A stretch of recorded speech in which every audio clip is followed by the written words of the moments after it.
এতে ক্লিক করার জন্য আপনাদেরকে জানাই অসংখ্য অসংখ্য ধন্যবাদ। আপনারা দেখছেন আপনাদের প্রিয় YouTube channel West Bengal DA salary. West বেঙ্গলের ডিএর আপডেট এবং বেতন বৃদ্ধির আপডেট প্রত্যেক দিনের জন্য পাবেন, তাই অবশ্যই চ্যানেলের সাথে থাকুন। চ্যানেলটিকে সাবস্ক্রাইব করে পাশে থাকা বেল আইকনটিতে প্রেস করে রাখুন পরবর্তী নতুন আপডেট পাওয়ার জন্য।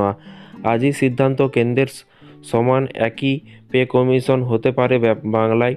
ডিএ নিয়ে দুর্দান্ত আপডেট দিল রাজ্য সরকার এবং একের পর এক ভালো খবর। রাজ্য সরকারি কর্মচারীদের জন্য কেন্দ্রের মতোই একই পে কমিশন হতে পারে বাংলায়। এই দুর্দান্ত সিদ্ধান্ত হয়ে যেতে পারে আজকেই। বেতন কমিশনের ভবিষ্যৎ কী হবে সেটাই একটা ধারণা আজ অর্থাৎ সোমবারের পাওয়া যেতে পারে এবং ভালো খবরের আশায় কিন্তু সরকারি কর্মচারীরা। এর পাশাপাশি বেতন কমিশনের ভবিষ্যৎ কী হবে সেটা একটা ধারণা আজ অর্থাৎ সোমবারে পাওয়া যেতে পারে। এর পাশাপাশি বলা হয়েছে যে কেন্দ্রের মতোই কিন্তু একই পে কমিশন হতে পারে বাংলায়। এই দুর্দান্ত সিদ্ধান্ত হয়ে যেতে পারে কিন্তু আজই, ভালো খবরের আশায় সরকারি কর্মচারীরা। এর পাশাপাশি বলা হয়েছে কেন্দ্রের কর্মচারীরা সপ্তম পে কমিশনের হিসেবে কিন্তু বেতন থেকে শুরু করে ভাতাও কিন্তু পাচ্ছেন, বা ভাতা পেলেও রাজ্য সরকারের কর্মচারীরা আজও ষষ্ঠ বেতন কমিশনের আওতার ফলে কিন্তু পার্থক্য থেকেই যাচ্ছে। এবং এর পাশাপাশি এরই মাঝে অষ্টম পে কমিশন ঘোষণা হয়ে গিয়েছে, সেটা কিন্তু খুব সম্ভবত 2026 থেকে চালু হতে পারে।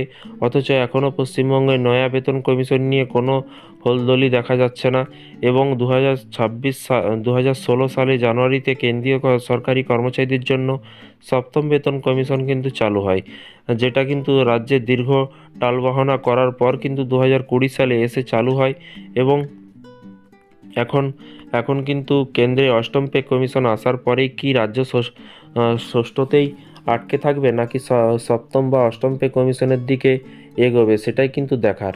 তো ফ্রেন্ডস, বিষয়টি বুঝতে পারছেন।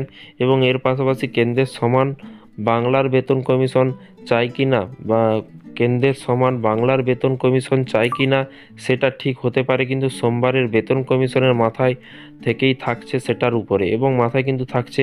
এবং এর পাশাপাশি আসলে আজকেই নতুন পে কমিশন চেয়ারম্যান কে হবেন সেটা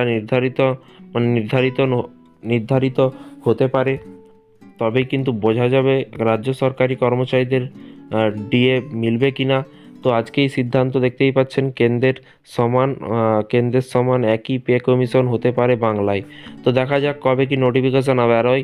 যখনই নতুন নোটিফিকেশন বেরোবে অবশ্যই আপনাদেরকে জানানো হবে, তাই চ্যানেলটিকে সাবস্ক্রাইব করে রাখুন পরবর্তী নতুন আপডেট পাওয়ার জন্য। ভিডিওটি ভালো লাগলে একটি লাইক করবেন। এই ধরনের নিত্য নতুন বিভিন্ন রকমের আপডেট যে কোনো আর্টিকেল বেরোলে কিন্তু আপনাদেরকে জানানো হয়, তাই চ্যানেলটিকে সাবস্ক্রাইব করে রাখুন পরবর্তী নতুন আপডেট পাওয়ার জন্য। ভালো থাকবেন, সুস্থ থাকবেন এবং নিজের খেয়াল রাখবেন। Thank you.